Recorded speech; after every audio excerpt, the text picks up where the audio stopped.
आजकल गीता यह ताना अक्सर अपने माता पिता को देने लगी थी। वह ऊब गई थी उनका पेट पालते पालते। आखिर कब तक वह ऐसी बेरस जिंदगी ढोती रहेगी। देख लेना, मैं एक दिन घर छोड़कर चली जाऊंगी, तब तुम लोगों को मेरी कीमत पता लगेगी। बड़बड़ाते हुए गीता अपने घर से काम करने के लिए बाहर निकल गई। गीता की इस चेतावनी का उसके माता पिता और भाई बहन पर कोई असर नहीं पड़ता था, क्योंकि वे जानते थे कि वह अगर छोड़कर जाएगी तो जाएगी कहाँ, आना तो वापस ही पड़ेगा। आजकल गीता यह ताना अक्सर अपने माता पिता को देने लगी थी। वह ऊब गई थी उनका पेट पालते पालते। आखिर कब तक वह ऐसी बेरस जिंदगी ढोती रहेगी। उसकी अपनी भी तो जिंदगी है, जिसकी किसी को चिंता ही नहीं है। गीता के अलावा उसकी दो बहनें और एक भाई भी था।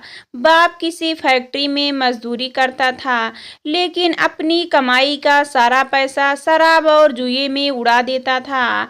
महज 10 साल की उम्र में ही गीता ने अपनी माँ की लक्ष्मी के साथ घरों में झाड़ू पोछा और बर्तन साफ करने के काम में हाथ बटाना शुरू कर दिया था। वह बहुत जल्दी खाना बनाना भी सीख गई थी, क्योंकि उसने देखा था कि इस पेशे में अच्छे पैसे मिलते हैं, और उसने घरों में खाना बनाने का काम शुरू कर दिया। धीरे धीरे गीता ब्यूटिशियन का कोर्स किए बिना ही फेशियल मेकअप वगैरह सीख कर थोड़ी और आमदनी भी करने लगी। बचपन से ही गीता बहुत जुझारू थी। लक्ष्मी पढ़ी लिखी नहीं थी, लेकिन वह अपने बच्चों को पढ़ाना चाहती थी। इसलिए वह भी जी तोड़ मेहनत करके पैसा कमाती थी, जिससे कि उसके बच्चे पढ़ सके। लक्ष्मी स्वभाव से बहुत सरल और अपने काम के प्रति समर्पित थी, इसलिए कॉलोनी में जिसके घर भी वह काम करती थी, वे उसे बहुत पसंद करते थे, और जब भी उसे ज़रूरत पड़ती उसकी पैसों और सामान देकर मदद करते थे। समय बीतता गया। गीता ने प्राइवेट से इम्तहान देकर बीए की डिग्री हासिल कर ली। हैदराबाद में रहने से वहाँ के माहौल के चलते उसकी अंग्रेजी भी बहुत अच्छी हो गई थी। लोग गीता की तारीफ करते नहीं थकते थे कि पढ़ाई के साथ वह घर का खर्चा भी चलाने में अपनी माँ के काम को कमतर समझकर उसकी मदद करने में कभी कोताही नहीं बरतती थी। इसके उलट गीता की दोनों बहनों ने रेगुलर रहकर पढ़ाई की, लेकिन कभी अपनी माँ के काम में हाथ नहीं बटाया, क्योंकि पढ़ाई के चलते अहंकार बस उनको उसका काम छोटा लगता था, बल्कि वे तो अपने घर का काम भी नहीं करना चाहती थी। दिन भर पढ़ना या टेलीविज़न देखना ही उनकी दिनचर्या थी। गीता उनको कुछ कहती तो वे उसे उल्टा जवाब देकर उसका मुंह बंद कर देती। लक्ष्मी भी उनका पक्ष लेते हुए कहती कि अभी वे छोटी है, उनके खेलने कूदने के दिन हैं। गीता के भाई राजू ने इंटर के बाद पढ़ाई छोड़ दी। उसका कभी पढ़ाई में मन लगा ही नहीं, लेकिन सपने उसके काफ़ी बड़े थे। दोस्तों के साथ मोटरसाइकिल पर घूमना और देर रात घर लौटकर अपनी बहनों पर रोब गांठना उसकी दिनचर्या में शामिल हो गया था। लक्ष्मी अपने लाडले इकलौते बेटे की हर जिद के सामने हार जाती थी, क्योंकि वह घर छोड़कर चला जाऊंगा की धमकी देकर अपनी हर बात मनवाना चाहता था। एक बार राजू मोटरसाइकिल खरीदने की जिद पर अड़ गया, तो लक्ष्मी ने लोगों से उधार लेकर उसकी इच्छा पूरी की। किसी ऊंची पोस्ट पर काम करने वाले आदमी, जिनके यहाँ दोनों माँ बेटी काम करती थी, से कहकर दूसरे शहर में राजू की नौकरी लगवाई कि अपने दोस्तों से दूर रहेगा तो उसका काम में मन लगेगा। उसके लिए पैसों की जरूरत पड़ी तो लक्ष्मी ने अपने कान के सोने की बूंदे गिरवी रखकर उसकी भरपाई की। एक दिन अचानक राजू अच्छी खासी नौकरी छोड़कर गायब हो गया। पूरा परिवार उसकी इस हरकत से बहुत परेशान हुआ।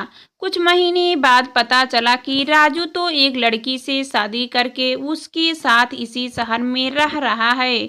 वह लड़की किसी ब्यूटी पार्लर में काम करती थी। लक्ष्मी और गीता को यह जानकर बड़ी हैरानी हुई कि उन लोगों ने उसका भविष्य बनाने के लिए क्या कुछ नहीं किया और उसने लड़की के चक्कर में अपने करियर भी परवाह नहीं की। राजू के इसी शहर में रहने के चलते आए दिन उसकी खबर इन लोगों को मिलती रहती थी। लक्ष्मी किसी तरह कोशिश करके उसकी नौकरी लगवाती। वह फिर नौकरी छोड़कर घर बैठ जाता। जरूरत पड़ने पर वह जब तक लक्ष्मी से पैसे की मांग करता तो अपने बेटे के प्यार में सब कुछ भूलकर वह उसकी मांग पूरी करती। अब गीता को अपनी माँ लक्ष्मी की राजू के प्रति हमदर्दी अखरने लगी। उसका मन बगवात करने लगा कि बचपन से उसने दोनों बहनों और भाई की जिंदगी बनाने के लिए क्या कुछ नहीं किया, लेकिन लक्ष्मी को उसे छोड़कर सभी की बहुत चिंता रहती थी। यहाँ तक कि जब गीता अपने पिता को कुछ कहती तो लक्ष्मी उसे डांटती कि वे उसके पिता हैं, उसको उनके बारे में ऐसा नहीं बोलना चाहिए। गीता गुस्से से बोलती, कैसे पिता? क्या बच्चे पैदा करने से ही कोई पिता बन जाता है? जब वे हमें पाल नहीं सकते तो उन्हें बच्चे पैदा करने का हक ही क्या था?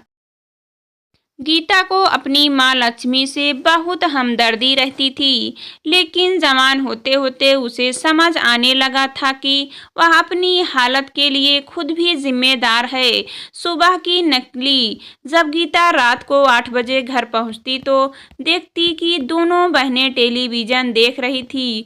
माँ खाना बना रही थी। मंजाने के लिए बर्तनों का ढेर लगा हुआ था तो उसका मन गुस्से से भर उठता, लेकिन किसी को भी कुछ कहने से फायदा नहीं था और वह मन मामोस कर जाती थी। गीता ने जब बीएड के भी कर लिया था और वह एक स्कूल में काम करने लगी थी, लेकिन उसने खाली समय में घरों के काम में माँ का हाथ बटाना नहीं छोड़ा था। स्कूल से जो तनख्वाह मिलती थी वह तो पूरी अपनी माँ को दे देती थी, लेकिन घरों से उसे जो आमदनी होती थी वह अपने पास रख लेती थी। देखते ही देखते गीता 26 साल की हो गई थी, लेकिन उसकी शादी की किसी को चिंता ही नहीं थी। पर उसने अपने भविष्य के लिए सोचना शुरू कर दिया था और मन ही मन घर छोड़ने का विचार करने लगी। ऐसा करके वह उन सबको सबक सिखाना चाहती थी। गीता ने अब बात बात पर कहना शुरू कर दिया था कि वह घर छोड़कर चली जाएगी, लेकिन वे लोग उसकी बात का कोई गंभीरता से नहीं लेते थे, क्योंकि उन्हें उम्मीद थी कि वह कभी ऐसा कदम भी उठा सकती है। पर बात यह नहीं थी। गीता के मन ही मन स्कूल में बने स्टाफ क्वार्टर में रहने की योजना बनाई और एक दिन वाकई अपने घर छोड़ने की खबर कागज पर लिखकर चुपचाप चली गई। जैसे ही घर वालों को जाने के खबर मिली, सभी सकते में आ गए। सबसे ज्यादा माँ लक्ष्मी को झटका लगा, क्योंकि गीता की कमाई के बिना घर चलना मुश्किल था। माँ के हाथ पैर फूल गए थे। एक हफ्ता बीत गया, लेकिन गीता घर नहीं आई। उसको कई बार फोन भी किया, लेकिन गीता ने फोन नहीं उठाया। हार कर लक्ष्मी अपनी बीच वाली बेटी के साथ उसके स्कूल पहुंच गई। लक्ष्मी के कहने पर गार्ड गीता को बुलाने गया। थोड़ी देर में गीता आ गई। उसको देखकर वे दोनों रोते हुए उससे लिपटने के लिए दौड़ी, लेकिन गीता ने हाथ से उन्हें रोक लिया, इससे पहले कि लक्ष्मी कुछ कहती। गीता बोली, मुझे पता है तुम्हें मेरी नहीं बल्कि मेरे पैसों की ज़रूरत है। मैं उस घर में तभी कदम रखूंगी जब वहाँ मेरे पैसे की नहीं मेरी कद्र होगी। तुम सभी के मेरे जैसे दो हाथ हैं, इसलिए मेरी तरफ तुम सभी मेहनत करके अपने खर्चे चला सकते हो। तभी तुम्हें पता चलेगा कि पैसा कितनी मेहनत से कमाया जाता है। अब मुझसे किसी तरह की उम्मीद मत रखना। अब मैं सिर्फ अपने लिए जीऊंगी। मुझसे कभी दोबारा मिलने की कोशिश भी नहीं करना। और इतना कहकर वह वहां से तुरंत लौट गई। अपनी बेटी की दो टूक बात सुनकर माँ लक्ष्मी हैरान रह गई और उसके इस रूप की कल्पना भी नहीं कर सकती थी। उसे याद आया जब डॉक्टर ने लक्ष्मी के लिए ब्रेस्ट कैंसर का शक जाहिर किया था, तब गीता छिप छिप कर कितना रोती थी। उसके हाथ डॉक्टरों के चक्कर भी लगाने जाती थी और जब शक बेवजह का निकला तो खुशी के आंसू की आंखों में बह निकले थे। और आज वह इतनी कठोर कैसी हो गई। लक्ष्मी वही थोड़ी देर के लिए सिर पटक कर बैठी गई। लक्ष्मी ने अपने सभी बच्चों को बचपन से ही मेहनत करना सिखाया होता और पैसों की अहमियत बताई होती तो गीता को न अपना घर छोड़ना पड़ता और न लक्ष्मी के ऊपर मुसीबतों का पहाड़ टूटता। अपने पति और बेटे के प्रति अंधे प्यार ने उन्हें निकम्मा और नकारा बना दिया था, जिसके चलते उन्होंने कभी जिम्मेदारी निभाने की कोशिश ही नहीं की। उनको मुफ्त से पैसे लेने की आदत पड़ गई थी। वे दोनों इस परिवार पर बोझ बन गए थे।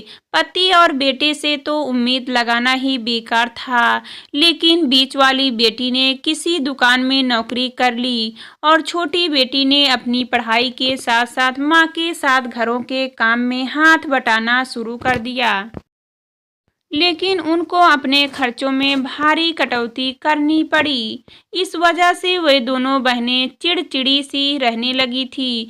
गीता के स्वभाव और उसको अपने काम के प्रति निष्ठावान देखकर उसके एक सहयोगी ने उनके सामने शादी का प्रस्ताव रखा तो उसने हामी भरने में बिल्कुल भी देरी नहीं लगाई। शादी के बाद गीता ने घर और स्कूल की जिम्मेदारी बखूबी निभाकर सबका मन मोह लिया और सुखी जिंदगी जीने लगी। गीता ने जो कदम उठाया उससे उसकी जिंदगी में तो खुशी आई ही, बाकी सबको भी कम से कम सबक तो मिला कि मुफ्त से कमाई ज्यादा दिनों तक हजम नहीं होती। हो सकता है कि भविष्य में लक्ष्मी का परिवार एकजुट हो जाए, जिससे उन्हें गरीबी के दलदल से बाहर निकलने का रास्ता मिल जाए।